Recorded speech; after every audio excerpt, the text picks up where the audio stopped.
देखिए हम class 10th का साइंस पढ़ रहे हैं जिसमें हमारा चैप्टर चल रहा है रासायनिक अभिक्रियाएं तथा समीकरण, केमिकल रिएक्शन एंड इक्वेशन।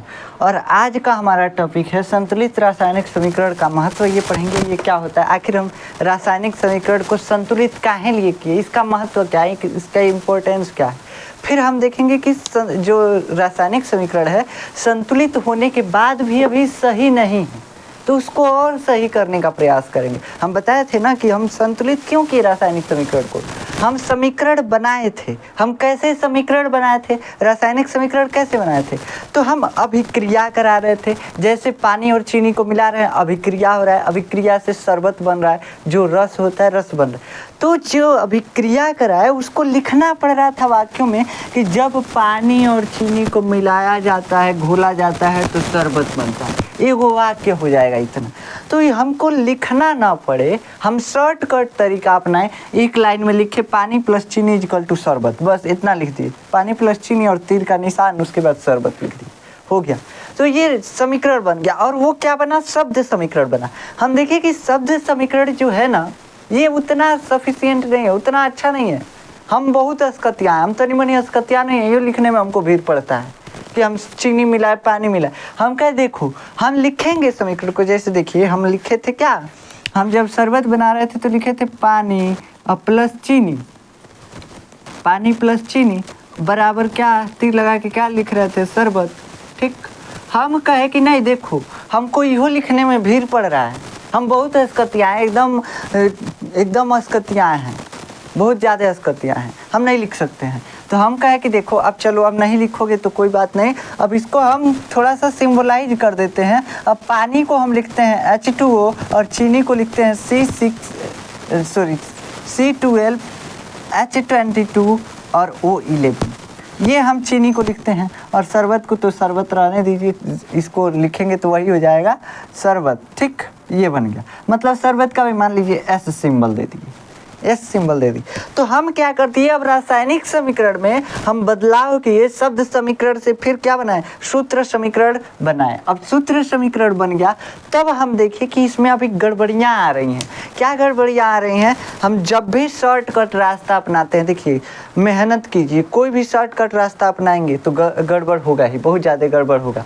तो वैसे ही हम यहाँ पे शॉर्टकट रास्ता अपनाएं रासायनिक अभिक्रिया को लिखने के लिए, जो अभिक्रिया करा रहे थे, जैसे चीनी पानी को घोल रहे थे, शरबत बन रहा है, इसको लिखने के लिए हम शॉर्टकट तरीका अपनाएं। और शॉर्टकट जैसे ही तरीका अपनाएं, हम देखिए इसमें गलतियां होने लगी।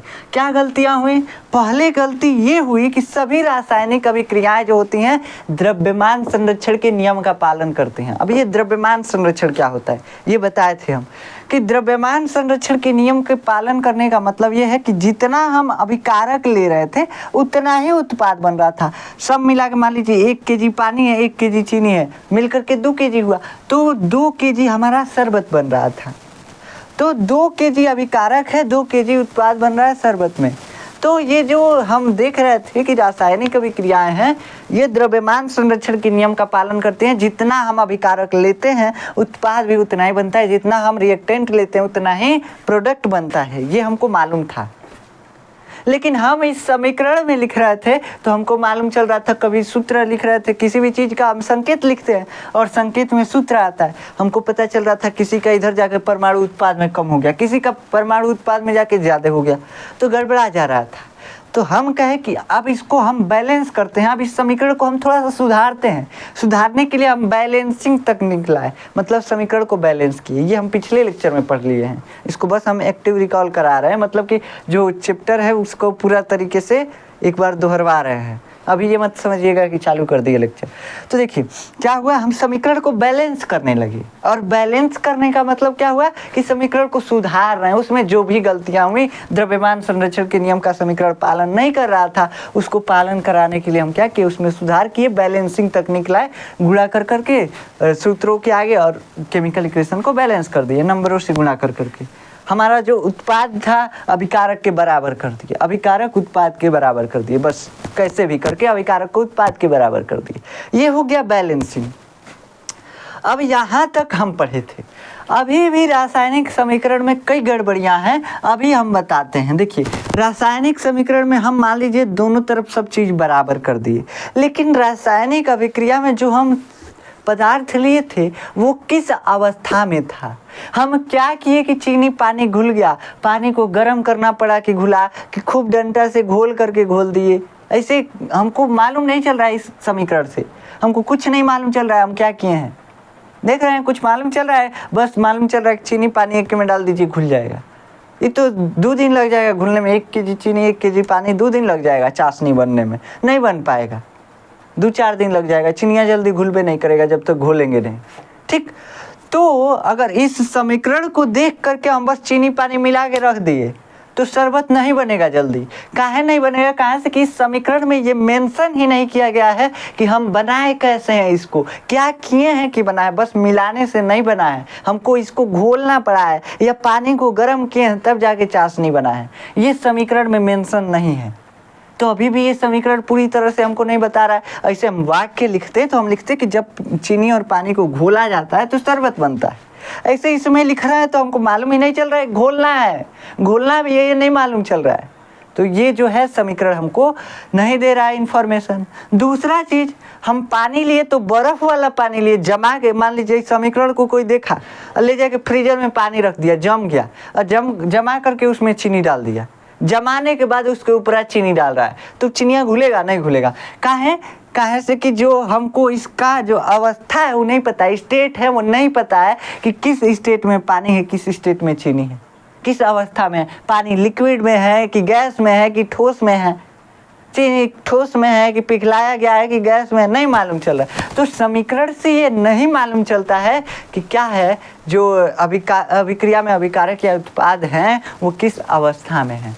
तो अब इसको भी हम सुधारेंगे, अब इसको भी समीकरण को हम फिर से सुधारेंगे, फिर से इसको थोड़ा सा मॉडिफाई करेंगे और तब हमको पता चलने लगेगा कि हमको इस समीकरण में एक्चुअल में करना क्या है। समीकरण में एक्चुअल में करना क्या है, अभिक्रिया में एक्चुअल में हमको करना क्या है, तब हमको समीकरण पूरा इन्फॉर्मेशन देगा। लेकिन हम इस समीकरण को पूरी तरीके से नहीं सुधार सकते हैं, फिर भी इसमें कुछ ना कुछ कमियां रह जाएंगी। देखिए, किसी भी चीज़ को पूरी तरीके से एकदम परफेक्ट नहीं बनाया जा सकता है, ये आप भी जानते हैं। आप भी अपने आप में पूरे परफेक्ट नहीं हैं, वो तो आप पूरा परफेक्ट का छोड़िए, आप एकदम दिमाग में भूसा भर के बैठे हुए हैं, तो परफेक्ट का बातें छोड़ दीजिए। तो देखिए यहाँ पे क्या हुआ, यहाँ पे हम किसी भी चीज़ को परफेक्ट पूरा नहीं बना सकते, किसी भी चीज़ में कमियां रह जाती हैं। तो वैसे ही लास्ट में जब हम सब कुछ सुधारते चले जाएंगे तब हमको मालूम चलेगा कि रासायनिक समीकरण में अभी भी कुछ कमियां हैं। तो उन कमियों को हम नोट करेंगे और उन कमियों को अभी फिक्स नहीं किया जा सका है, हम नहीं सुधार पाए हैं, तो इसलिए वो कमियाँ रह गई हैं। अब आगे वैज्ञानिक आएंगे, आप में से कोई वैज्ञानिक बनेगा, वैसे भूसा वाले दिमाग वाले तो नहीं बनते हैं, लेकिन हाँ कोई मान लीजिए बन वैसे में का, तो वो क्या बना देगा, फिर से इस समीकरण को और अच्छे तरीके से सुधार देगा और फिर हम क्या करेंगे, अच्छे से समीकरण का इस्तेमाल कर पाएंगे। समीकरण को देख करके हम अभिक्रिया करा पाएंगे। अभी हम समीकरण को बस देख करके अभिक्रिया कराएं तो नहीं होगा, कहाँ से कि पूरा इन्फॉर्मेशन ही इसमें नहीं है, क्या कितना लेना है, किस रेशियो में लेना है, कुछ नहीं मालूम है इस समीकरण में। तो हम कैसे अभिक्रिया करा सकते हैं, अभी कुछ नहीं मालूम है, बस ये मालूम है क्या क्या लिया गया है, बस इतने मालूम है। बैलेंस कर दे रहे हैं तब मालूम चल रहा है कितना कितना है। अब इसके बाद हम सुधारेंगे तो पता चलेगा कि किस अवस्था में चीज़ों को लेना है, तब जाकर के हम क्या करेंगे, तब जाकर के हम इस अभिक्रिया को करा पाएंगे समीकरण को देख करके। लेकिन ऐसे समीकरण को देख करके अभिक्रिया कराना संभव नहीं है जब तक कि समीकरण पूरा इन्फॉर्मेशन नहीं दे रहा हो, समीकरण पूरी तरीके से सही लिखा ना गया हो। ठीक, तो चलिए हम पहले लिखते हैं कि संतुलित रासायनिक समीकरण का क्या महत्व है। हम रासायनिक समीकरण को संतुलित क्यों किए थे, बस इतना ही इसमें लिखना है। महत्व में ये लिखना है हमको कि हम रासायनिक समीकरण को संतुलित क्यों किए थे। संतुलित इसलिए किए थे कि ये द्रव्यमान संरक्षण के नियम का पालन नहीं कर रहा था। और द्रव्यमान संरक्षण के नियम का पालन करने का मतलब, द्रव्यमान संरक्षण का मतलब क्या होता है, द्रव्यमान संरक्षण का नियम ये कहता है कि कोई भी चीज़ अगर बना रहे हैं या बिगाड़ रहे हैं तो उसका द्रव्यमान संरक्षित रहता है, द्रव्यमान संरक्षित रहता है। मान लीजिए कि वो चौकी है, तोड़ रहे हैं, खूब उसमें से पटरा वटरा निकाल के तोड़ फोड़ कर रहे हैं, खूब तोड़ फोड़ कर, तो पहले 20 किलो का चौकिया था, अब तोड़ फोड़ दिए तो उसका पटरवा जोखेंगे अभी 20 किलो होगा, ही नहीं कि कम हो जाएगा, ऐसा नहीं होगा। समझ रहे हैं ना। तो पहले जितना द्रव्यमान रहता है अभिक्रिया के बाद भी उतना ही द्रव्यमान बचता है। तो यही है द्रव्यमान संरक्षण का नियम। तो लिखते हैं, चलिए क्या लिखते हैं कि द्रव्यमान संरक्षण के नियम के हिसाब से क्या लिखें हम। पहले लिखते हैं कि रासायनिक अभिक्रियाएं द्रव्यमान संरक्षण के नियम के अनुसार अभिकारक तथा उत्पाद की मात्राएं बराबर होती हैं। नहीं, पहले द्रव्यमान संरक्षण का नियम ही लिखिए। द्रव्यमान संरक्षण के नियम के अनुसार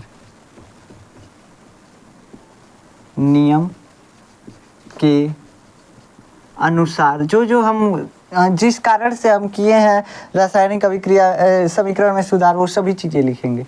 तो द्रव्यमान संरक्षण के नियम के अनुसार, द्रव्यमान संरक्षण का नियम क्या कहता है बाबू, कि रासायनिक अभिक्रिया में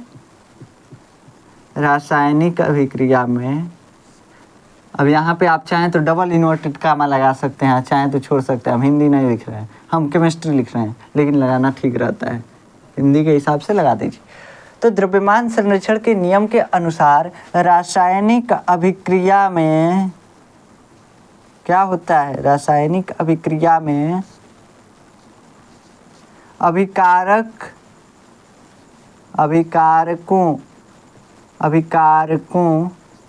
का कुल द्रव्यमान और उत्पादों का कुल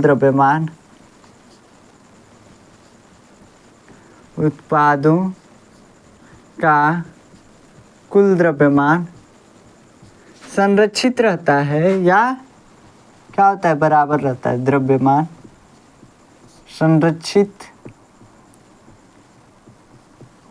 या बराबर, संरक्षित का ही दूसरा शब्द है बराबर, पर्यायवाची है, बराबर रहता है। ठीक, बराबर रहता है। अतः हमें क्या करना होगा, अतः हमें रासायनिक समीकरण को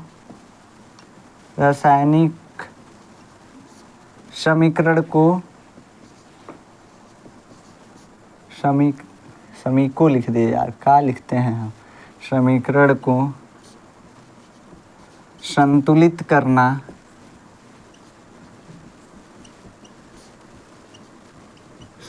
करना आवश्यक है। ये हमारे साथ साथ ही आप नोट्स बनाइए, आवश्यक है। कारण से कि हम पहले आपको समझा देते हैं, उसके बाद नोट्स लिखवाते हैं। तो हम इसीलिए पहले समझाते हैं ताकि आप हमारे साथ साथ नोट्स बनाएंगे तो आप पहले समझ लेंगे और समझ के लिखते जाएंगे जैसे जैसे हम लिख रहे हैं, तो उसमें कोई दिक्कत नहीं होगा। अगर हम समझाते लिखते चलते तो आप लिखते या तो समझ पाते, दोनों करते तो कुछ नहीं हो पाता। इसलिए साथ साथ नहीं कुछ भी करते हैं, दोनों अलग अलग पहले समझाते हैं फिर लिखवाते हैं। तो ये हो गया संतुलित रासायनिक समीकरण का महत्व। अब हम क्या करेंगे, अभी भी देख रहे हैं कि समीकरण में कुछ गड़बड़ियां हैं। अभी भी हमको समीकरण में ये नहीं पता चल रहा है कि कौन सा अभिकारक या उत्पाद जो भी है किस अवस्था में है। जो भी पदार्थ हम अभिक्रिया में लिए हैं वो किस अवस्था में, ये नहीं मालूम चल रहा है। तो अब हेडिंग लगाइए, क्या लगाएंगे हेडिंग, कि रासायनिक समीकरण को संतुलित, अब तो ये संतुलित हो गया है, संतुलित रासायनिक समीकरण को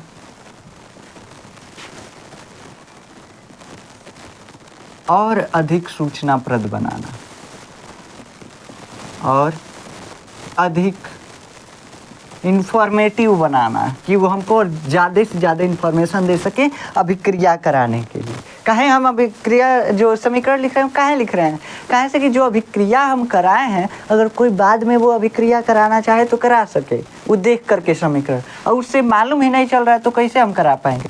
तो और अधिक सूचनाप्रद बनाना, सूचनाप्रद बनाना। ठीक, चलिए देखिए, इसमें एक पहले सिंबल समझ लीजिए। गैस, अगर कोई वस्तु जो है, कोई पदार्थ जो है अगर गैस है तो उसको समीकरण में किस सिंबल से डिनोट करेंगे। कोई जो है अगर लिक्विड है यानी कि तरल इसको लिख सकते हैं आप लिक्विड का मतलब ठोस, द्रव और गैस। द्रव, ठीक, द्रव लिख सकते हैं, भूल जाते हैं यार कभी कभी। द्रव और गैस लिखेंगे आप, ठोस लिख लीजिए, ठोस, ठीक।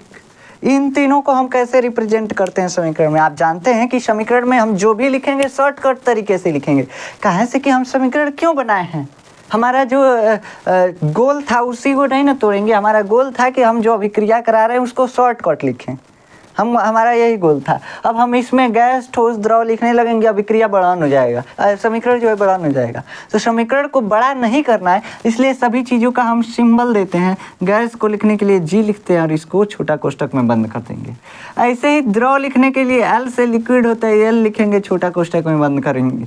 S से सॉलिड होता है तो सॉलिड को S से लिखेंगे, S से S को बंद कर देंगे, ब्रैकेट में, डब्बा में बंद कर देंगे, हो गया। और चीज़ें भी होती हैं, जैसे तरल लिख सकते हैं या तरल लिख लीजिए। तरल का मतलब जो गीला हो। जैसे देखिए शरबत जो है ये तरल है, घोल है। तरल का मतलब घोल। किसी चीज़ का अगर घोल हो ना तो उसको हम तरल बोलते हैं, उसको एक्वस बोलते हैं। एक्वस AQ से दिखाते हैं। अगर किसी चीज़ का घोल है तो उसको AQ से दर्शाया जाता है और उसको कोष्टक में बंद कर दिया जाता है। इसको पूरा पढ़ाया जाता है एक्वस। समझ में आया? तो एक्वस का मतलब तरल या घोल। इसको अब लिख करके लिख लीजिए, घोल। समझ में आएगा आपको? जब किसी चीज़ का घोल हो तो उसके लिए एक्वस लिखते हैं, एक्वस हम लगाते हैं, ठीक। तो ये आपको समझ में आया, एक्वस। अब एक चीज़ होता है प्रेसिपिटेट, अवक्षेप या गैस। अब अभिक्रिया में गैस का निकलना किससे दिखाएंगे? गैस का निकलना। अब मान लीजिए किसी अभिक्रिया में क्लोरीन गैस निकल रहा है और कोई आदमी जाके सूंघ रहा है तो गड़बड़ा जाएगा। क्लोरीन गैस जहरीला होता है, जाके सूंघ रहा है, बस गड़बड़ा जाएगा, बस मतलब बीमार हो जाएगा, चाहे उससे आँखों में ज़्यादा दिक्कत होता है। तो गैस का निकलना पहले हम बता दिए रहेंगे कि इस अभिक्रिया में ये गैस निकल रहा है, तो वो जो अभिक्रिया कराएगा वो सावधानी से कराएगा। ऐसे अभिक्रिया कराएगा जाके क्लोरीन गैस सूंघने लगा तो गड़बड़ा जाएगा, ठीक। तो गैस का निकलना, जहरीला गैस सूंघने लगा तो गड़बड़ा जाएगा। तो गैस के निकलने को हम कैसे दिखाते हैं? जो गैस निकल रहा होता है अभिक्रिया में, जो उत्पाद लिखेंगे उसमें गैस तो लिखेंगे। मान लीजिए हाइड्रोजन गैस निकल रहा है, हाइड्रोजन गैस निकल रहा है तो हाइड्रोजन क्या आ गया, इसे तीर लगा देंगे ऊपर, मतलब गैस ये जो है निकल रहा है, नहीं कि उसमें घुल रहा है। तो गैस के निकलने को ऐसे दिखाया जाता है। प्रेसिपिटेट जिसको हम बोलते हैं अवक्षेप, अवक्षेप का बनना, अवक्षेप का बनना, अवक्षेप का बनना। जैसे AgCl एक अवक्षेप बनता है जो हम आपको पिछले लेक्चर में बताए थे। AgCl ये क्या है? Silver chloride. ये अवक्षेप, अगर ये बन रहा है अवक्षेप, यानी अवक्षेप का मतलब क्या होता है? ऐसा पदार्थ जो पेंदी में बैठ जाए। किसी घोल को हम बना रहे हैं, किसी घोल को, और कोई ऐसा पदार्थ है जो पेंदी में जाके बैठ गया। जैसे चीनी पानी घोल रहे हैं और पता चला चिनिया में बालू था, तनी मनी दुकान वाला मिलाया था, तो ऐसा हो सकता है। तो ऐसा होगा तो क्या होगा? चीनी तो घुल जाएगा, अब बलुइया जो है बाद में बैठ जाएगा। तो ये क्या हो गया? बालू जो है प्रेसिपिटेट हो गया, यानी कि अवक्षेप हो गया। तो अवक्षेप का अर्थ ये होता है। और अवक्षेप कहाँ बैठ जाता है? पेंदी में। तो यहाँ पे अवक्षेप को दिखाने के लिए तीर नीचे कर देते हैं, हो गया। और सिंबल क्या होता है? और आगे सिंबल होता है मान लीजिए उष्मा। अगर किसी अभिक्रिया को कराने के लिए हमको पदार्थों को गर्म करना पड़ रहा है, जैसे चीनी और पानी का चाशनी बनाने के लिए क्या करना पड़ेगा? हीट करना पड़ेगा, गैस पे रखना पड़ेगा। तो हीट को दिखाने के लिए, उष्मा को दिखाने के लिए डेल्टा लगाते हैं। ये डेल्टा का सिंबल है, त्रिभुजाकार होता है, ठीक। तो ये हो गया डेल्टा, यानी कि इसको दिखा दिए हीट को। और ये कहाँ लगाते हैं? तो ये तीर के ऊपर लगाते हैं। इसे थोड़ा सा बना लेंगे तो सही रहेगा। तीर के ऊपर लगाते हैं डेल्टा का चिन्ह, ये उष्मा को दिखाता है। अब आपको पता चल गया कि रासायनिक समीकरण में ये चीज़ें इंक्लूड करनी है। ये हमको नहीं मालूम चल रहा था कि किस रासायनिक अभिक्रिया में गैस बन रहा है, किस रासायनिक अभिक्रिया में अवक्षेप बन रहा है, किस रासायनिक अभिक्रिया में हमको ऊर्जा देनी पड़ रही है, ऊष्मा लगानी पड़ रही है। ये सब चीज़ें नहीं मालूम चल रही थी। अब इसको हम मेंशन कर दिए रासायनिक अभिक्रिया में। कैसे मेंशन किए? तो अब सिंबल बनाए, अभी मेंशन किए नहीं है, अभी सिंबल बनाए हैं मेंशन करने के लिए, रासायनिक अभिक्रिया में लिखने के लिए। तो चलिए हम थोड़ा सा कुछ एग्जाम्पल लेते हैं और उसमें हम रासायनिक अभिक्रियाओं में क्या करते हैं, थोड़ा सा हम इन सभी चीज़ों को क्या करते हैं वो मेंशन करते हैं। देखिए हम पहले हीट को ही मेंशन कर देते हैं। CaCO3 ये हम एक अभिक्रिया लिखे थे, कल भी लिखे थे इसको। जब CaCO3 को गर्म किया जाता है तो क्या बनता है? ये बनता है CaO प्लस CO2। ये जो है अब यहाँ पे आपको मेंशन करना है तो आप मेंशन कर सकते हैं CO2 गैस है, ये उड़ जाता है। कार्बन डाइऑक्साइड गैस है, ये उड़ जाता है। CaO जो है सॉलिड है यानी ठोस है, ये ठोस बनता है। और ये जो CaCO3 है ना, ये भी सॉलिड है, ये भी सॉलिड होता है। ये सब चीज़ें अभिक्रिया में दी रहेंगी। दूसरा चीज़, इसको हमको इस अभिक्रिया को कराने के लिए इस CaCO3 को क्या करना पड़ा है? गर्म करना पड़ा है। कैल्शियम कार्बोनेट को क्या करना पड़ा है? गर्म करना पड़ा है। जब कैल्शियम कार्बोनेट को गर्म किया जाता है तो कैल्शियम ऑक्साइड और कार्बन डाइऑक्साइड बनता है। कार्बन डाइऑक्साइड एक गैस है, उड़ जाएगा। कैल्शियम ऑक्साइड जो है सॉलिड है, वो रह जाएगा। कैल्शियम ऑक्साइड सूखा हुआ चूना समझते हैं ना, वो है। बस आप देखिएगा जो लोग सुरती खाते हैं ना, तो सुरतियाँ खाते रहेंगे तो क्या करेंगे, चूनवा को तनी मनी भेलेंगे कि निकालने में आसानी हो। अब चूना जो एकदम सूख गया, एकदम झुरा गया, तो क्या बन गया? CaO यानी कि कैल्शियम ऑक्साइड। वही है, सिंपल सी चीज़ है। ठीक, तो ये अभिक्रिया है। इसको बोला जाता है चूना पत्थर। इसको भी चूना पत्थर ही बोला जाता है, लेकिन इसको जला हुआ चूना पत्थर बोला जाता है और इसको क्या बोला जाता है? इसको सिंपल चूना पत्थर बोला जाता है। तो ये पहला अभिक्रिया हो गया जिसमें इन सभी चीज़ों को हम मेंशन कर दिए। एग्जाम्पल में आप इसको लिख सकते हैं, एग्जाम्पल लिख करके नीचे लिखिएगा इसके। दूसरा एग्जाम्पल क्या है?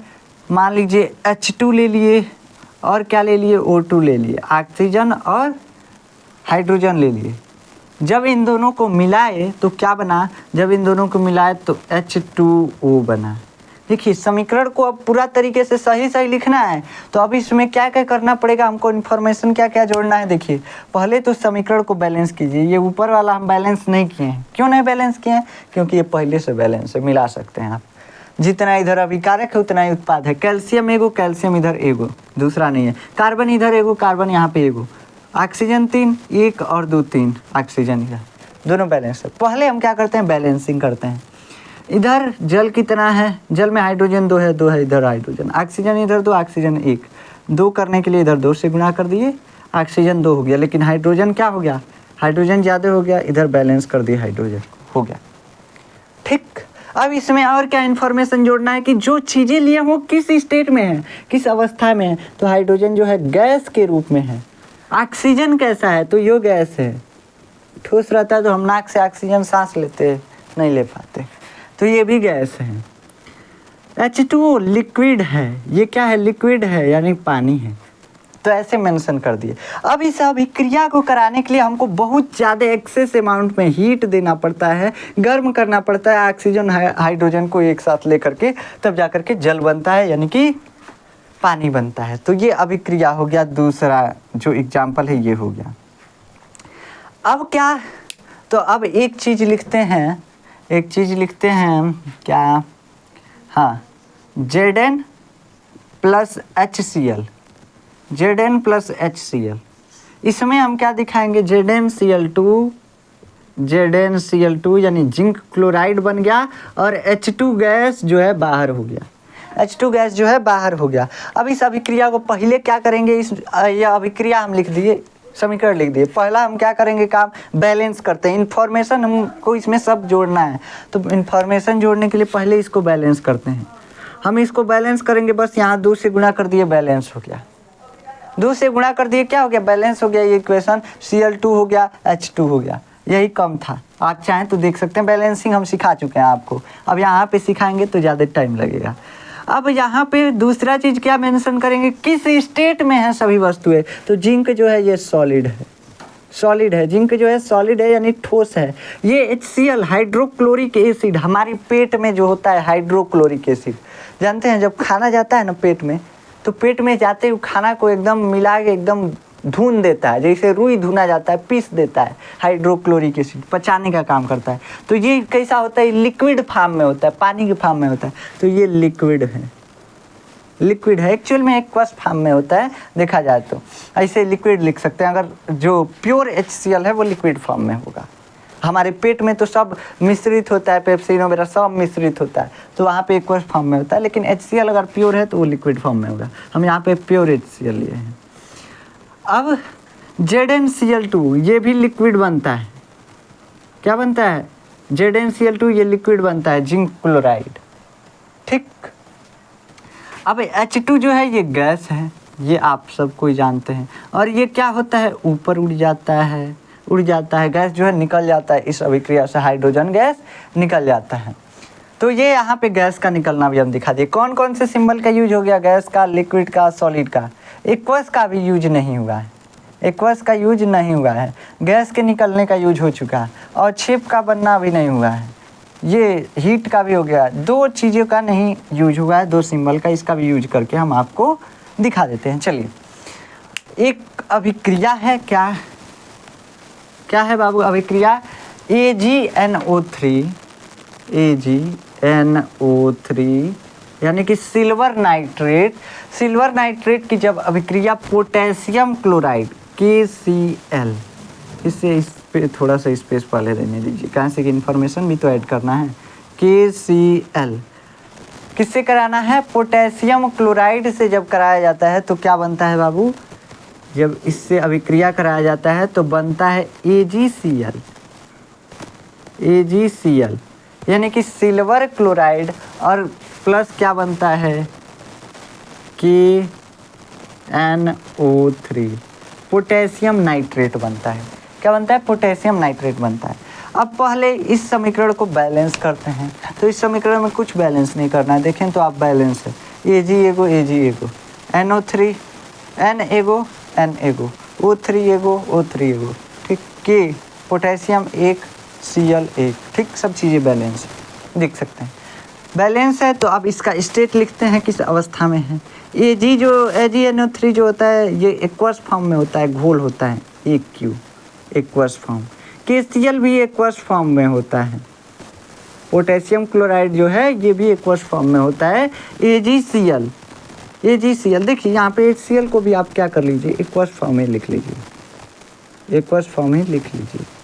लिक्विड भी लिख सकते हैं, कोई दिक्कत नहीं है, लेकिन एक्वस ज़्यादा सही रहेगा। कहाँ से कि एकदम प्योर HCl जल्दी मतलब उतना प्योर नहीं बना पाएंगे, उसमें कुछ ना कुछ जल रहेगा, कुछ ना कुछ घोल रहेगा, तो एक्वस ही मान सकते हैं उसको, ठीक।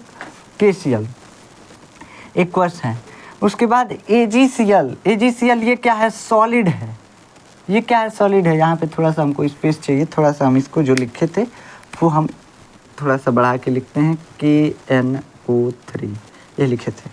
तो AgCl जो है सिल्वर क्लोराइड, ये क्या है, तो ये सॉलिड है। KNO3 क्या है, ये भी एक्वस है, यानी ये भी घोल है किसी चीज़ का।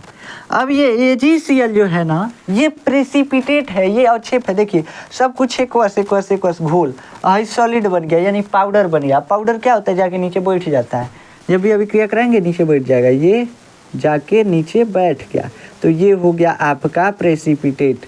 प्रेसिपिटेट का भी चिन्ह इस अभिक्रिया में दिखा दिए। तो सभी जो सिंबल हैं इनका यूज इस अभिक्रिया में हो चुका है, आप इसको नोट कर सकते हैं, अपने नोट्स में नोट डाउन कर सकते हैं। अब चलिए, अब हम आगे एक टॉपिक है जिसको हम पढ़ते हैं, और वो क्या है, जो संतुलित रासायनिक समीकरण है, जो भी अब हम इसके बाद अब ये बनाए हैं, ये हमको अब क्या क्या इन्फॉर्मेशन दे रहा है, ये सब चीज़ें बारी बारी से नोट कर लेते हैं। जो भी हम समीकरण लिख लिए, अब सुधार करके लिख लिए, वो चीज़ें हमको क्या क्या इन्फॉर्मेशन दे रही हैं। चलिए, तो संतुलित रासायनिक समीकरण द्वारा दी जाने वाली सूचनाएं, हेडिंग लगाइए आप अपने नोट्स में। क्या लगाएंगे हेडिंग, कि संतुलित रासायनिक समीकरण द्वारा दी जाने वाली सूचनाएं। संतुलित रासायनिक समीकरण द्वारा दी जाने वाली सूचनाएं। संतुलित रासायनिक समीकरण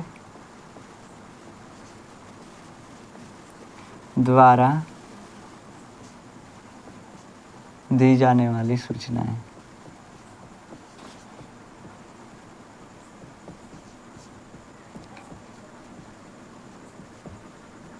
देखिए सूचनाएं का मात्रा गलती हो सकता है, वो हम हमारे ऊपर न डिपेंड रहिएगा। शायद ये होता है, बड़ा का मात्रा होता है, इसीलिए कहते हैं हिंदी हम नहीं ना पढ़ाते हैं जी। अब धीरे धीरे भुला रहे हैं सब कुछ, क्या करेंगे। देखिए संतुलित रासायनिक समीकरण द्वारा दी जाने वाली सूचनाएं, हमको जो अभी तक जितना समीकरण बनाए हैं सुधार कर करके, वो हमको क्या क्या इन्फॉर्मेशन दे रहा है, बस इसमें वही लिखना है। पहला, अभिक्रिया में जो अभिकारक हैं और जो उत्पाद है उनके बारे में बता रहे हैं कि क्या अभिक्रिया में अभिकारक लिए हैं, क्या उत्पाद लिए हैं, ये तो बता रहा है पहला चीज़। तो इसको नोट कर लेते हैं। मान लीजिए H2 + O2 गिव्स H2O। इस समीकरण से तो पता चल रहा है ना कि हम हाइड्रोजन गैस लिए हैं, ऑक्सीजन लिए हैं और बन क्या रहा है, जल बन रहा है। तो इस समीकरण से पता चल रहा है। तो ये जो है, यह अभिक्रिया में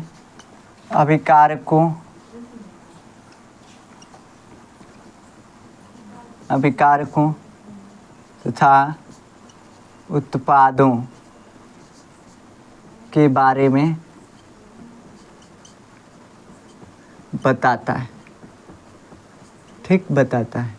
दूसरा पॉइंट क्या लिखेंगे, अभिक्रिया में जो अभिकारक और उत्पाद है उनकी मात्राओं के बारे में भी अब बता रहा है। जैसे हम H2 लिखे प्लस O2 लिखे गिव्स H2O लिखे, लेकिन इसको फिर बैलेंस किए, इधर 2 लगाए और इधर H2 के आगे भी 2 लगाए, अब बैलेंस कर दिए हैं। संतुलित रासायनिक समीकरण द्वारा दी जाने वाली सूचनाएं। तो अब अभिक्रिया में प्रयुक्त हो रहा है अभिकारक और उत्पाद के मात्राओं के बारे में भी जानकारी देता है। तो इसको लिखिएगा कि यह अभिक्रिया में अभिकारकों तथा उत्पादों की मात्राओं के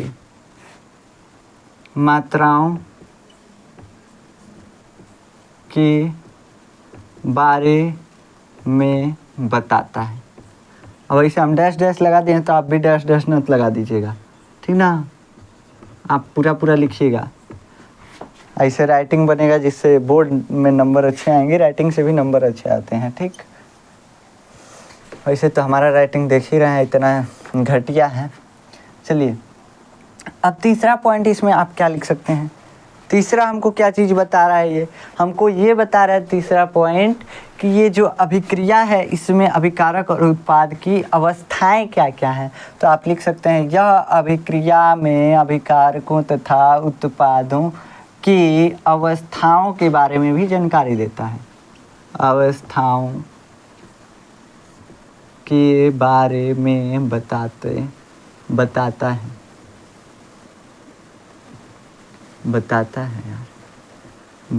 है। ठीक, चौथा पॉइंट इसमें आप क्या लिख सकते हैं, चौथा पॉइंट इसमें लिख सकते हैं यह जो है द्रव्यमान के बारे में भी बता दिया। देखिए क्या क्या बता रहा है, मात्रा के बारे में भी, वही द्रव्यमान या मात्रा दोनों एक ही होता है। तो द्रव्यमान और मात्रा के बारे में बता दिया, अवस्था के बारे में भी बता दिया। यह परमाणुओं की मोल और ग्राम मोल की संख्या बताता है। ये ग्राम मोल क्या होता है, ये क्लास 11th में पढ़ेंगे। यह अभिक्रिया में प्रयुक्त अभिकारकों तथा उत्पादों के ग्राम मोलों की संख्या के बारे में बताता है। ग्राम परमाणु या ग्राम मोलों की संख्या के बारे में बताता है। ग्राम मोल या ग्राम परमाणु क्या होता है, ये आप क्लास 11th में पढ़ेंगे। बस यहाँ पे लिख लीजिए, यहाँ पे हम ज़्यादा कुछ नहीं समझा सकते हैं। एक मोल को आपको पता ही नहीं होगा, एक मोल क्या होता है। एक मोल बराबर 6.022 × 10⁻23 ये होता है। इसको हम लिखते हैं Na। सब गया ऊपर से, दिमाग खोपड़ी खाली है, कुछ नहीं है। ठीक, तो इसलिए इस पे ज़्यादा जोर मत डालिए। आप इसको चाहें तो लिख दीजिए और नहीं चाहें तो नहीं लिख सकते हैं। यह अभिक्रिया में अभिकारकों तथा उत्पादों के ग्राम परमाणुओं इसीलिए इसको नहीं समझा है तथा ग्राम, बस आपके सिलेबस में थोड़ा सा एगो लाइन दे दिया इसलिए लिखवाना पड़ रहा है, नहीं तो नहीं लिखवाते इसको। ग्राम अणु के बारे में बताता है।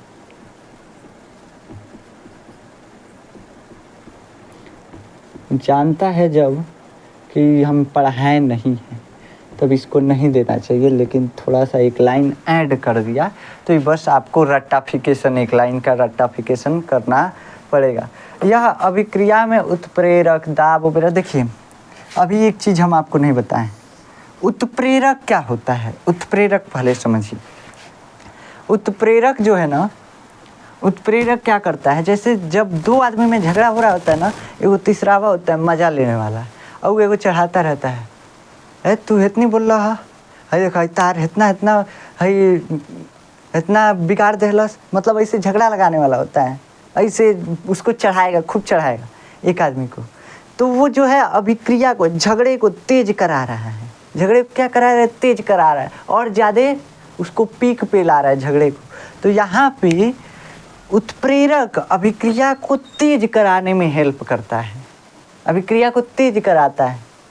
अभिक्रिया में क्या करता है, अभिक्रिया में तेजी लाता है, तो उसी को हम उत्प्रेरक बोलते हैं। यानी कि क्या बोलते हैं, इसको बोलते हैं उत्प्रेरक, और इसका इंग्लिश नाम क्या होता है यार, रीजेंट होता है।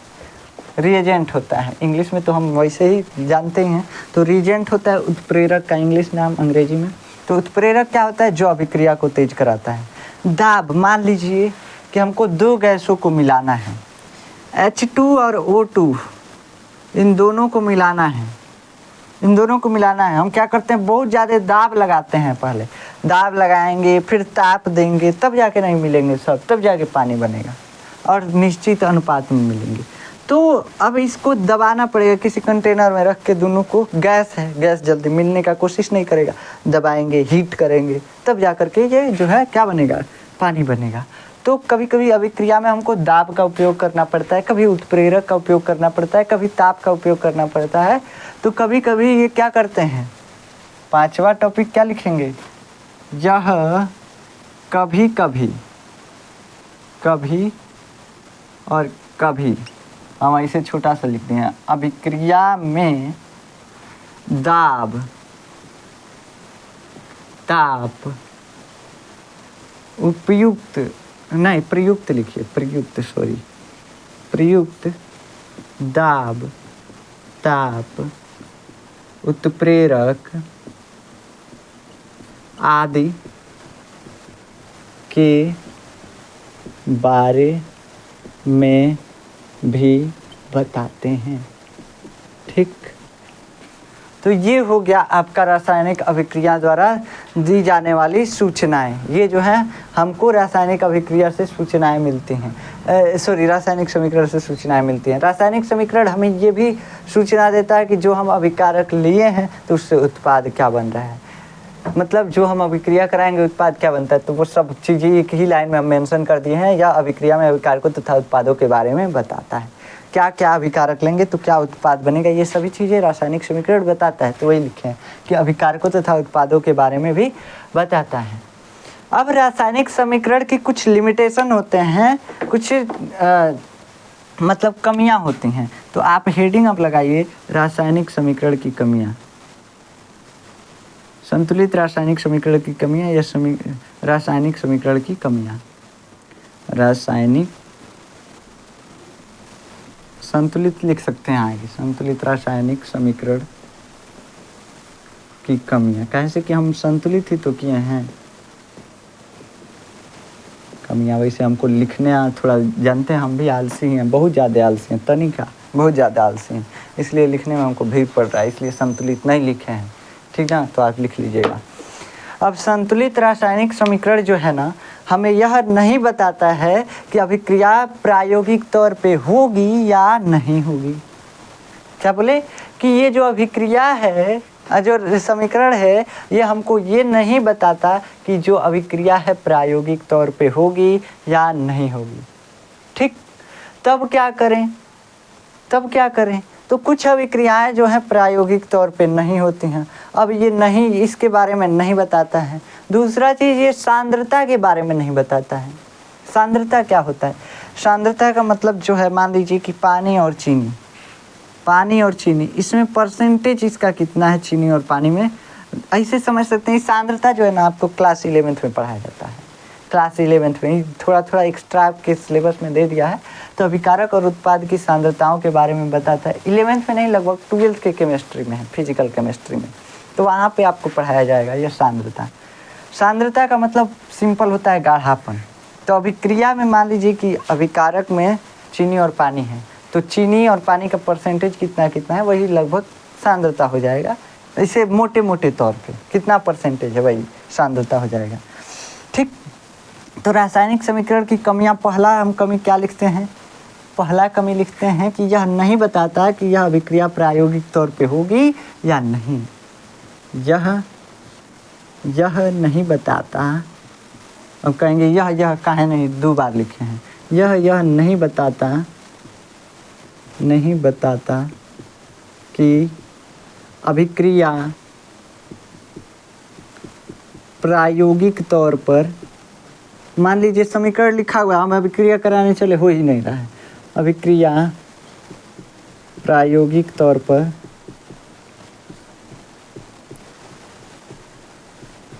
होगी या